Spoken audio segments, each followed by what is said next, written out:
Today's recipe is made special for one of our subscribers who requested a low-calorie dessert for her mom. She goes by the name Little Voice, so I hope you like it. Stay tuned. Hi, my name is Katrina. Welcome to the Organixx channel, where we support you in living a healthy and nutritious life. So that's why we're here every week in the kitchen creating new, delicious, healthy recipes. Today, we're going to be making sweet and spicy poached pears.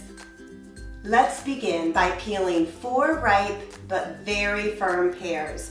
I'm going to be using Bartlett pears today. You will want to leave the stems intact. To a medium-sized pot, add in 1 cup of either apple or grape juice.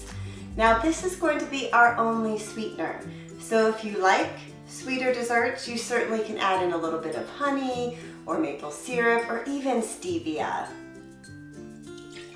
Next, I'm going to add the juice from 1 small lemon, which is about 3 tablespoons worth. Next, for one of my favorites, I have 2 inches of peeled and sliced ginger root. 1/2 teaspoon of Ceylon cinnamon.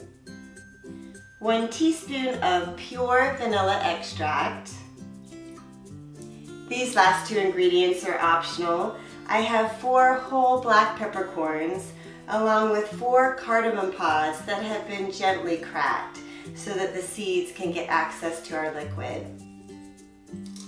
Give your ingredients a good stir and then add in your pears. Bring the juice to a simmer, cover, and then cook for about 15 to 20 minutes or until a paring knife is easily inserted into the pear, turning them once during cooking.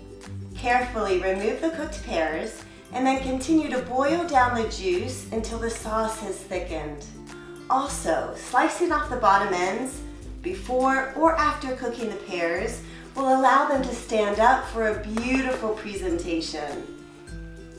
Our poached pears are done. Now the flavor of these pears is going to intensify the longer that they sit. So if you want to make them the night before, stick them in the refrigerator covered, then serve them up the next day. You can have them cold or warm. You can serve them with a little dollop of your favorite ice cream, coconut cream, yogurt. You can serve them over waffles or oatmeal or pancakes. You can top them with some more dried fruit or maybe even some chopped up nuts and even some melted chocolate. You can use the sauce or not use the sauce. Endless possibilities. So let's give them a try, shall we?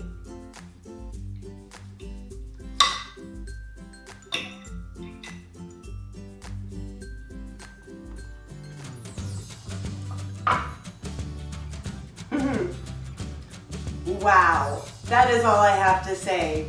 They are bursting with flavor. There's definitely some spice kicking in, and it's perfectly sweet. I don't think you need to add a sweetener in there. Oh my goodness, they're amazing as is. They'd be amazing with maybe a little bit of coolness from some coconut cream. These are a winner. I hope you give them a try. Thanks so much for joining me today. Hey, take great care of yourself this week and be sure to join me next week in the kitchen. Bye-bye.